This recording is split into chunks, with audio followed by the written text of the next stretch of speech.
What's going on, internet world? My name is Frank and this is my testimony with Carey permanent placement course. First of all, let me tell you, I'm a blue collar worker. I have 3 kids. I work a lot of hours to maintain my family, but I was looking for another type of a stream of income. When I ran across Carey video, I felt like a genuineness about her. So I went ahead and purchased the course, and let me tell you, it's an easy course to follow. Everything is laid out in steps where you can understand it and go back over and over and over. You know, repetition is key when you want to succeed in anything else in life. And so you can do that with this course. And one of the good things about it is, you know, it's laid out where you can understand and virtually move at your own pace, but action is very important in anything you want to do it to succeed. You know, you got to take action, you got to make things happen. Things aren't just going to fall on your lap, and this course is no different. So you have to implement the work.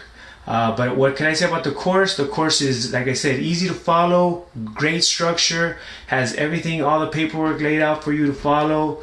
I'm very happy with the course. And Carey is a genuine person. She really cares about the people that take her course. She wants them to truly succeed, and that shows in the videos and the way she, you know, communicates with you and spends the time on the groups with you to motivate you, and she wants to see you succeed. And that's something that I really thank her for.